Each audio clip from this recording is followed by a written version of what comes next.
तर नमस्कार विद्यार्थी मित्रांनो, प्रसाद मॅथ्स अकॅडमीवर मी तुमचं पुन्हा एकदा स्वागत करतो. तर विद्यार्थी मित्रांनो, आजचा आपला टॉपिक असणार आहे स्टँडर्ड 8 चं second chapter parallel line and transversal. त्यालाच आपण मराठीमध्ये समांतर रेषा आणि छेदिका असे म्हणतात. तर बघा फ्रेंड्स, पॅरलल लाईन्स काय असतात?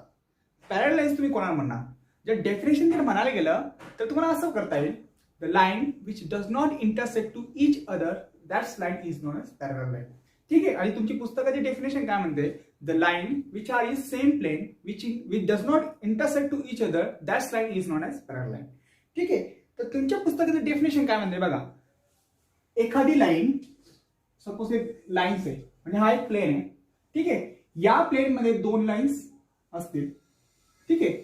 या प्लेन मधल्या दोन लाईन हे जे कधीच एक दुसऱ्यांना इंटरसेक्ट करू शकत नाही, अशा दोन लाईन्सला आपण पॅरलल लाईन म्हणतात. ओके. हा प्लेन. ओके. आणि हे जे लाईन आहे फ्रेंड्स, हे दोघं पॅरलल लाईन असणार आहे. Parallel lines. ओके. आता हे पॅरलल लाईन्स काय आहे? कारण की ही लाईन जसे जसे पुढे जाणार, केवढ्या पण पुढे जाणार, पण तरी पण हे एक दुसऱ्यांना छेदणार नाही. कारण की ही लाईन अशी स्ट्रेट जाणार, ही लाईन अशी स्ट्रेट जाणार, म्हणजे हे दोघांना समांतर असणार. हे कधी एक दुसरे छेदू शकत नाही. त्याच्यामुळे या लाईनला आपण पॅरलल लाईन्स असं म्हणतो. ठीक आहे. पॅरलल लाईनचे एक्झाम्पल जर म्हणायला गेलं तर तुम्हाला काय म्हणते? Railway track. ठीक आहे. रेल्वे ट्रॅक तुम्ही बघितला असेल. रेल्वेचा पट्टा तो नेहमी समांतर असतो, पॅरलल असतो. त्याचप्रमाणे रोडचे दोघं कॉर्नर, एखादा रोड जात असतील त्याचे ते दोघं कॉर्नर, ते कधी एक दुसरे छेदतात का? नाही छेदत. त्याचप्रमाणे तुम्ही तुमच्या वहीवर अशी लाईन असतात. ओके. हे पण सगळे लाईन पॅरलल आहे, कारण की हे पुढे जाताना एक दुसऱ्याला छेदणार नाही. त्याचप्रमाणे अजून एक्झाम्पल द्यायला गेलं तर मोबाईलची कॉर्नर. ठीक आहे. आता तुमच्याकडे एखादा मोबाईल असेल, ते आता मोबाईलचा वरचा कॉर्नर आणि खालचा कॉर्नर, ठीक आहे, पॅरलल आहे का नाही? बघा, हा असा मोबाईल असतो तुमचा. ओके. अशा प्रकारचा. आता ही लाईन आणि ही लाईन, हे दोघं लाईन एक दुसऱ्या पॅरलल आहे. त्याचप्रमाणे ही लाईन हे अशा प्रकारे हे दोघं लाईन सुद्धा एक दुसऱ्यांना पॅरलल आहे. तर फ्रेंड्स, हे होते आपल्या पॅरलल लाईनचे एक्झाम्पल. आता आपण पॅरलल लाईन्सला ड्रॉ करू. बघा, ही एक लाईन मी ड्रॉ केली. ओके. ही एक लाईन, याला मी एल नाव दिलं. ओके. त्याचप्रमाणे ही एक लाईन मी ड्रॉ केली, त्याला मी एम नाव दिलं. आता बघा फ्रेंड्स, हे दोघं लाईन एल आणि एम हे एक दुसऱ्यांना समांतर आहे. हे दोघं लाईन पॅरलल आहे. ओके. तर आपल्याला कसं म्हणता येईल? Line L is parallel to line M. Okay. Line L ही लाईन एम ला समांतर आहे आणि त्यालाच आपण कसं लिहू शकतो? एक प्रकारे line L parallel to line L. ठीक आहे. आता बघा फ्रेंड्स, हे जे चिन्ह आहे या ठिकाणी, हे चिन्ह ते पॅरललला डिनोट करण्यासाठी असतं. ठीक आहे. म्हणजे पॅरलल दाखवण्यासाठी आपण हे चिन्ह यूज करतात. ओके. म्हणजे यालाच जसं आपण वर्डवर लिहिलेलं आहे, line L is parallel to line M, त्याचप्रमाणे याला सिम्बॉलिकली असं लिहितात, line L is parallel to line L. Line L is parallel to line L. यालाच आपण पॅरलल टू असं म्हणतात. ओके. मॅथमॅटिकली, सिम्बॉलिकली, म्हणजे हा जो चिन्ह आहे, सिम्बॉल आहे, तो पॅरलल टू हे दर्शवण्यासाठी यूज करतात. ओके. तर फ्रेंड्स, आता आपण नेक्स्ट टॉपिक बघू, ट्रान्सव्हर्सल. ओके. ट्रान्सव्हर्सल. तर फ्रेंड्स, ट्रान्सव्हर्सल तुम्ही कोणाला म्हणणार? बघा, या ठिकाणी डेफिनेशन काय दिली आहे? If a line intersect given two line in two distinct point, then that line is called transversal of that two line. Okay. Definition काय म्हणतो? जर दोन लाईन, जर अशी लाईन, बघा ही दोन लाईन सपोज, ठीक आहे, यामधून जाणारी मी एक लाईन काढली. ओके. आता बघा, ही जी लाईन आहे ही या दोघं लाईन्सचे ट्रान्सव्हर्सल असेल. ट्रान्सव्हर्सल का असेल? कारण की या लाईनने या दोघं लाईनला एका पर्टिक्युलर पॉइंटवर इंटरसेक्ट केले. ठीक आहे. तर बघा फ्रेंड्स, या ठिकाणी हे दोघं लाईन दिलेले, या दोघं लाईन एल आणि एम ची ट्रान्सव्हर्सल ही ए लाईन असेल. असं का? बघा, डेफिनेशन काय म्हणते? If a line intersect two given line. आता बघा, ही जी लाईन आहे ही दोघं लाईनला इंटरसेक्ट करते, दोघं लाईन मधून जाते. ठीक आहे. In two distinct point. ठीक आहे. या दोघं पॉइंटला ते इंटरसेक्ट करते. बघा, हे डिस्टिंक्ट पॉइंट आहे, म्हणून ही जी लाईन आहे ही दोघं लाईन मधून जाते आणि ही जी लाईन आहे ती दोघं डिस्टिंक्ट पॉइंटला, दोघं लाईनवर म्हणजे दोघं पॉइंटला या लाईनवर छेदते. Okay, then that line is known as transversal of that two line. म्हणून आपल्याला ही ए लाईन आहे, याला ट्रान्सव्हर्सल म्हणता येईल.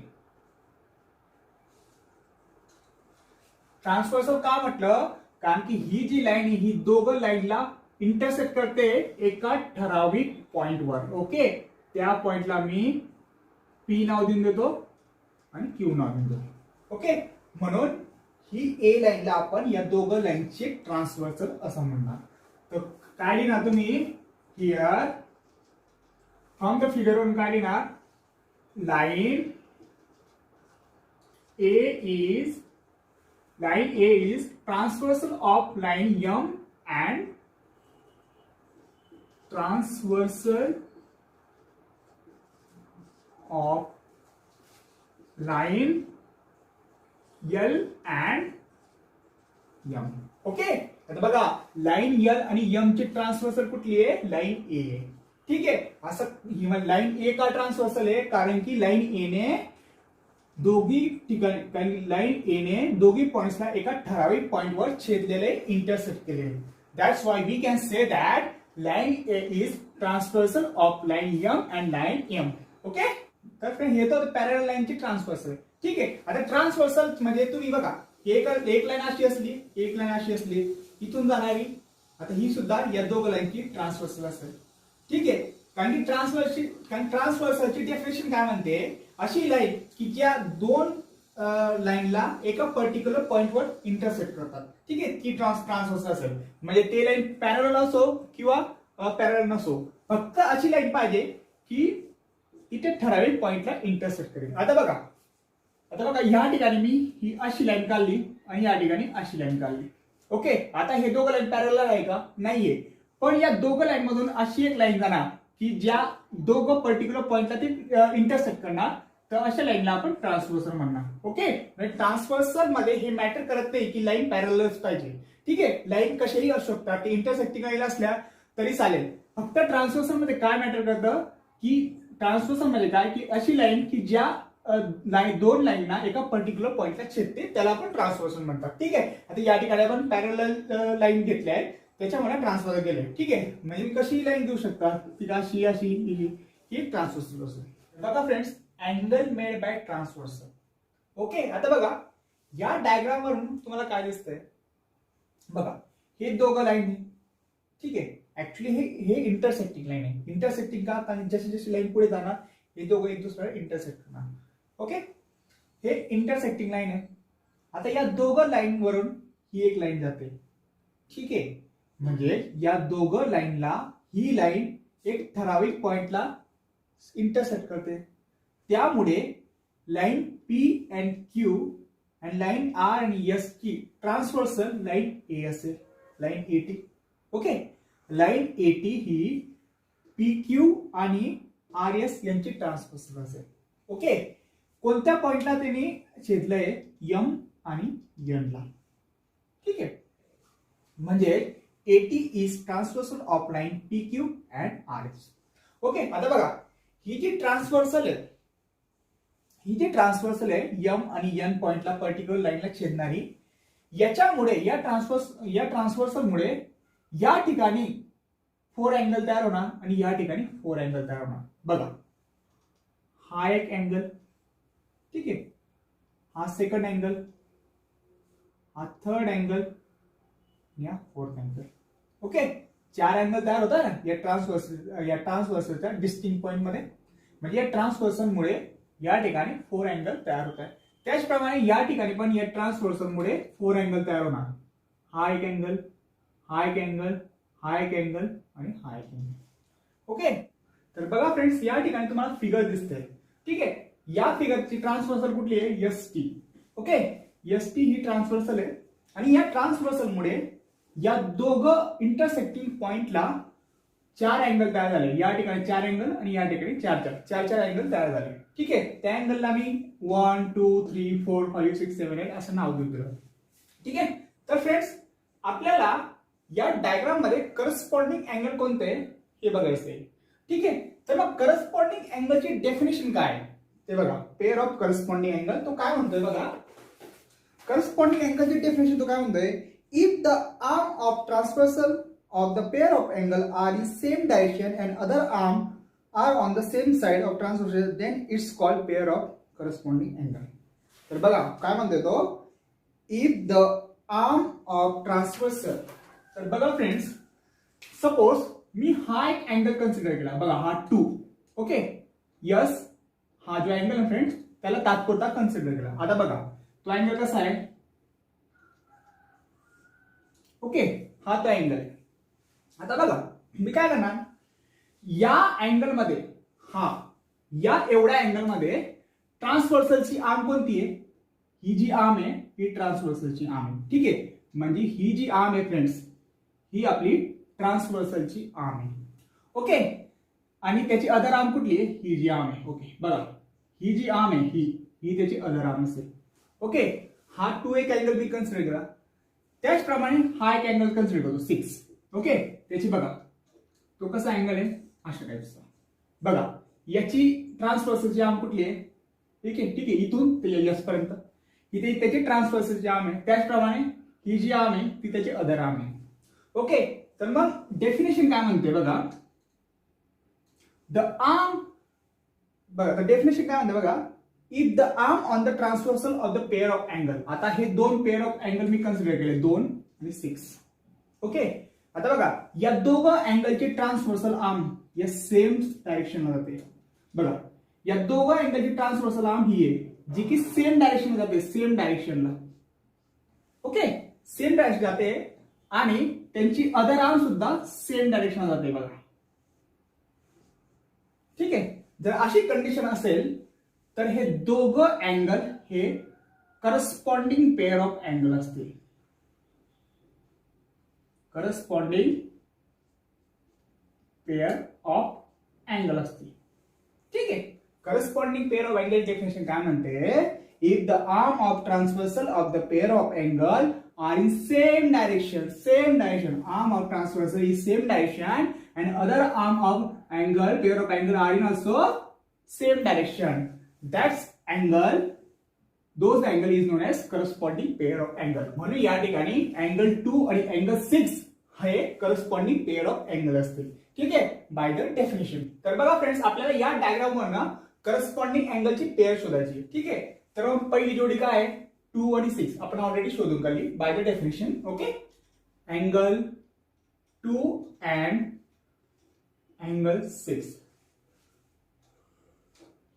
Angle 2 and angle 6 are pair of corresponding angle. Okay, त्याचप्रमाणे अँगल 1 आणि अँगल 5 ही सुद्धा करस्पॉन्डिंग पेअर ऑफ अँगल आहे, पेअर ऑफ करस्पॉन्डिंग अँगल आहे. ओके, बघा अँगल 1 आणि अँगल 5 ही सुद्धा पेअर ऑफ करस्पॉन्डिंग अँगल आहे.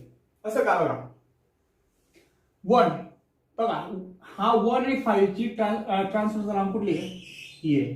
ओके, त्यांचे डायरेक्शन सेम आहे. ओके, अँगल 1 आणि अँगल 5 ची ट्रान्सव्हर्सल आर्मचं डायरेक्शन सेम आहे आणि या दोघं अदर आर्मचे डायरेक्शन पण सेम आहे. ओके, त्यामुळे A आणि 5, 1 आणि 5, angle 1 and 5 are also corresponding angle. Similarly third बघा 3 आणि 7 करस्पॉन्डिंग आहे and angle 7 are also corresponding. Similarly, angle 4 and 8 also corresponding angle. ठीक आहे, तर बघा friends, corresponding pair of angle आपल्याला या फिगरवरनं या मिळाल्या. ओके, संगत कोनांच्या जोड्या त्यांना काय म्हणतात, करस्पॉन्डिंग अँगल्सला काय म्हणणार याला, संगत कोनांच्या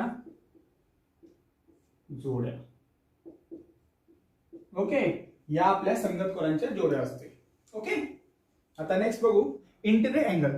तर बघा फ्रेंड्स, इंटेरियर अँगलची डेफिनेशन तो काय म्हणतोय, the pair of angle which are on the same side of the transversal and inside the given line is called pair of interior angle. तर बघा फ्रेंड्स, या डायग्राम मध्ये इंटेरियर अँगल कोणकोणते असतील बघा, 4 आणि 6 हे 2 अँगल हे इंटेरियर अँगल असतील. असं का बघा, डेफिनेशन मध्ये काय म्हणतोय तो, 4 आणि 6 हे दोन अँगल हे ट्रान्सव्हर्सलच्या सेम साइडला आहे. म्हणजे असं म्हणता येईल की हे दोघं 4 आणि 6 हे दोघं अँगल ट्रान्सव्हर्सलच्या राईट हँड साइडला आहे. ओके, राईट हँड साइडला आहे. आणि हे दोघं अँगल हे दोन लाईनच्या मध्ये. ओके, दोन लाईनच्या मध्ये. डेफिनेशन काय म्हणते तो, the pair of angle on the same side of transversal, same side of transversal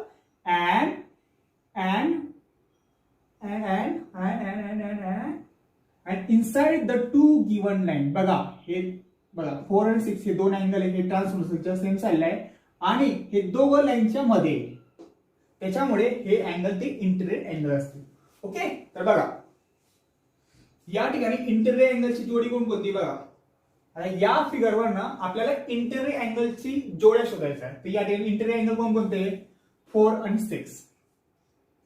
angle 4 and angle 6. Okay, and angle 3 and angle 5.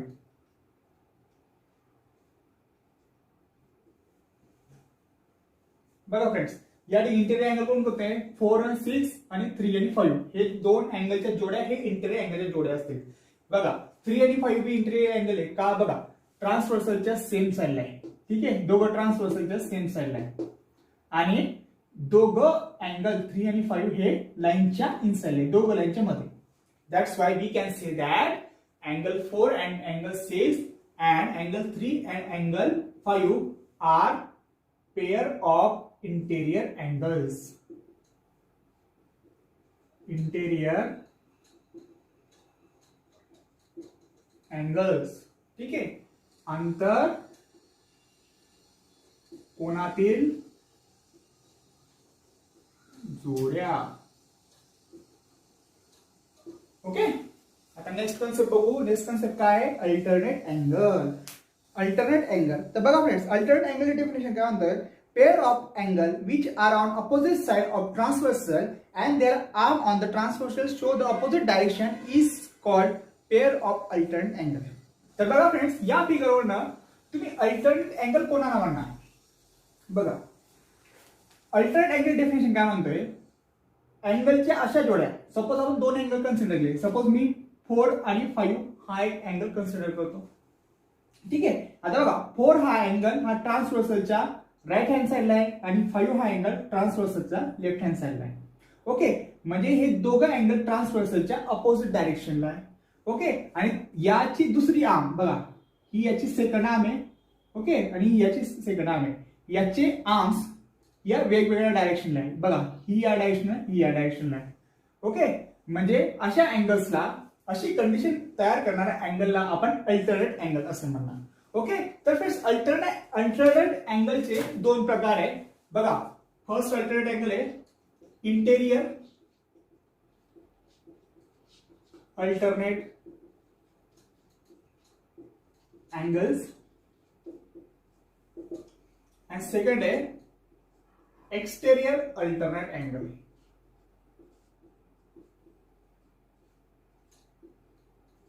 Angles. Okay, तर बघा एक्सटेरियर अल्टरनेट अँगल मला शोधायचे. तर कसं शोधणार बघा, या ठिकाणी अँगल 2 आणि अँगल 7 हे दोन अँगलच्या जोड्या हे एक्सटेरियर अल्टरनेट अँगलच्या जोड्या असतील. त्याचप्रमाणे 1 आणि 8 या दोन अँगलच्या जोड्या हे एक्सटेरियर अल्टरनेट अँगलच्या जोड्या असतील. फक्त काय करायचं आहे की एक्सटेरियर अँगलचं कुठे असतात, ज्या लाईनच्या बाहेर असतात. ठीक आहे, या लाईनच्या बाहेर. ओके, लाईनच्या बाहेर ट्रान्सव्हर्सलच्या अपोजिट साइडने. ठीक आहे, लाईनच्या बाहेर ट्रान्सव्हर्सलच्या अपोजिट साइडने जे अँगल आहे ते एक्सटेरियर अल्टरनेट अँगल असते. ठीक आहे, तर बघा मग एक्सटेरियर अल्टरनेट अँगल कोणते या लाईन मध्ये, या फिगर मध्ये अँगल 2 अँड अँगल 7. ओके, आणि अजून कुठला अँगल 1 आणि अँगल 8 अँड अँगल 8. तर बघा फ्रेंड्स, एक्सटेरियर अल्टरनेट अँगलच्या जोड्या काय मिळाल्या आपल्याला, angle 2 and angle 7, angle 2 and angle 7 and angle 1 angle 8, angle 1 and angle 8. ठीक आहे, angle 2 and angle 7 and angle 1 and angle 8 या आपल्या एक्सटेरियर अल्टरनेट अँगलच्या जोड्या असतात. तर फ्रेंड्स आता इंटेरियर अल्टरनेट अँगलच्या जोड्या आपल्याला शोधायच्या आहेत. ठीक आहे, तर बघा इंटेरियर अल्टरनेट अँगलचे जोडे शोधण्यासाठी तुम्ही एक ट्रिक लक्षात ठेवा की बघा या डायग्राम मध्ये ज्या ठिकाणी झेड बनेल, झेड, ओके, या डायग्राम मध्ये ज्या ठिकाणी झेड बनेल तर झेड मधला हा अँगल आणि हा अँगल हे इंटेरियर अल्टरनेट अँगल असतील. ठीक आहे, इंटेरियर अल्टरनेट अँगल असतील. बघा डायग्राम मध्ये बघा इथून असा एक झेड बनतोय, बघा इथून असा एक झेड बनतोय, बघा अशा प्रकारे बनतोय तो, बघा अशा प्रकारे बनतोय तो. ओके, तर यामध्ये हा अँगल आणि हा अँगल हे दोघं अँगल इंटेरियर अल्टरनेट अँगल असतील. ओके, तर बघा इथून असा झेड बनला तर या ठिकाणी हा अँगल आणि हा अँगल 3 आणि 6 हे दोघं अँगल हे इंटेरियर अल्टरनेट अँगल असतील. ठीक आहे, तर इंटेरियर अल्टरनेट अँगलची पहिली जोडी काय ना, अँगलची जोडी angle 3 and angle 6, angle 3 and angle 6, angle 3 and angle 6 are interior alternate angle. त्याचप्रमाणे अजून कोणकोणते इंटेरियर अल्टरनेट अँगल आहे बघा, हा सेट बघा या ठिकाणी अजून एक झेड बनवतोय उलटा झेड. ठीक आहे, बघा उलटा झेड, बघा या ठिकाणी हा असा एक झेड बनवतोय फ्रेंड्स या ठिकाणी असा. ओके, तर या ठिकाणी हा अँगल आणि हा अँगल हे दोघं अँगल सुद्धा इंटेरियर अल्टरनेट अँगल असतील. ठीक आहे, तर बघा असा झेड, तर या ठिकाणी 4 आणि 5. ओके, 4 आणि 5, तर या ठिकाणी आपले अँगल 4 अँड अँगल 5 हे दोघं इंटेरियर अल्टरनेट अँगल असतील. ओके, म्हणजे टोटल या पूर्ण डायग्राम मध्ये इंटेरियर अल्टरनेट अँगल आपल्याला अँगल 3 अँड अँगल 6 ही एक जोडी मिळाली, अँगल 3 आणि अँगल 6 ही एक जोडी इंटेरियर अल्टरनेट अँगल असेल. त्याचप्रमाणे 4 आणि 5, अँगल 4 आणि 5 हे दोघं अँगलची जोडी ही इंटेरियर अल्टरनेट अँगल असेल. ओके, आज तर फ्रेंड्स आता आपण प्रॅक्टिस सेट नंबर 2.1 कडे जाणार. प्रॅक्टिस सेट 2.1 बघा फ्रेंड्स, त्यांनी फर्स्ट क्वेश्चन काय दिला आहे, in the adjoint figure each angle is shown by the letter fill in the boxes with the help of figure. बघा फ्रेंड्स या ठिकाणी ही डायग्राम दिलेली आहे. ठीक आहे, या डायग्रामवर आपल्याला हे अँगल शोधायचे. ठीक आहे, तर बघा काय बोलतोय पहिले, करस्पॉन्डिंग अँगल आपल्याला शोधायचे या डायग्राम वरून, या फिगर वरून. ओके, तर या फिगर मध्ये करस्पॉन्डिंग अँगल कोणकोणते बघा, अँगल पी आणि कोणता अँगल पीच्या जोडीला कोणता अँगल करस्पॉन्डिंग आहे, अँगल पी. बघा पीच्या जोडीला हा डब्ल्यू हा करस्पॉन्डिंग आहे. ओके, करस्पॉन्डिंग डेफिनेशन काय तुम्हाला माहिती असेल. ओके, पी आणि डब्ल्यू हा करस्पॉन्डिंग अँगल आहे. So angle P and angle W are corresponding angle. त्याचप्रमाणे angle Q and angle Q ला करस्पॉन्डिंग एक्स आहे. ठीक आहे, angle Q and angle X are corresponding angle X. Okay, आता angle R and अजून कोणता आहे, अँगल आरच्या जोडीला करस्पॉन्डिंग कुठला आहे, अँगल आर ला जोडीला Y. Okay, so angle R and angle Y are corresponding. तसंच अँगल एस च्या जोडीला corresponding angle S and angle Z are corresponding angle. Okay, आता काय विचारतोय, इंटेरियर अल्टरनेट अँगल. तर इंटेरियर अल्टरनेट अँगल म्हणजे काय माहिती असेल तुम्हाला, झेड जिथं बनवतो तो. ठीक आहे, यामध्ये या ठिकाणी झेड बनवून आणि आकृतीमध्ये हे दोघं इंटेरियर अल्टरनेट अँगल असतील. ओके, तर बघा या ठिकाणी झेड कुठे बनवतोय, अँगल एक्सचा अँगल एस चा इंटेरियर अल्टरनेट अँगल म्हणजे या ठिकाणी कोणता आहे, अँगल एस आणि त्याच्या जोडीला एक्स असेल. ठीक आहे, बघा झेड बनवतो ना तो. ओके, एस आणि एक्स, अँगल एक्स असेल. त्याचप्रमाणे डब्ल्यू ला इंटेरियर करस्पॉन्डिंग अँगल असेल आर. बघा उलटा झेड. ठीक आहे, डब्ल्यू आर. ठीक आहे, सो इंटेरियर अल्टरनेट अँगल काय असेल, डब्ल्यू आणि अँगल आर. ओके, आता नेक्स्ट बघू, नेक्स्ट काय दिलं त्याने. सेकंड क्वेश्चन काय friends, observe the angle shown in the figure and write the following pair of angle. तर बघा फ्रेंड्स या ठिकाणी ही फिगर दिलेली आहे. या फिगरवरनं आपल्याला इंटेरियर अल्टरनेट अँगल कुठले, करस्पॉन्डिंग अँगल्स आणि इंटेरियर अँगल हे बघायचं. ठीक आहे, आता बघा इंटेरियर अल्टरनेट अँगल. आता या फिगरवरनं इंटेरियर अल्टरनेट अँगल कोणकोणते हे आपण बघू. आता इंटेरियर अल्टरनेट अँगल काय असतात, लाईनच्या मध्ये असलेले. ठीक आहे, लाईनच्या मध्ये आणि ट्रान्सव्हर्सलच्या अपोजिट डायरेक्शनने. ठीक आहे, बघा अँगल बी आणि अँगल एच हे दोघं या डायग्राम मध्ये इंटेरियर अल्टरनेट अँगल आहे. ओके, तर पहिली जोडी काय मिळणार आपल्याला? Angle B and angle H. Okay, आणि दुसरी जोडी काय आहे? Angle C and angle E. Angle C and angle E both are interior alternate angle. Okay, आता करस्पॉन्डिंग अँगलच्या जोड्या शोधायच्या. करस्पॉन्डिंग अँगल डायग्राम मध्ये angle A angle E are corresponding angle. पहिली जोडी आली angle A and angle E. ठीक आहे, दुसरी जोडी काय आहे? Angle B angle F. Angle B angle F. Angle B angle F. त्याचप्रमाणे तिसरी जोडी काय आहे? Angle D angle H. Angle D angle H. Angle C angle G. Angle C and angle G.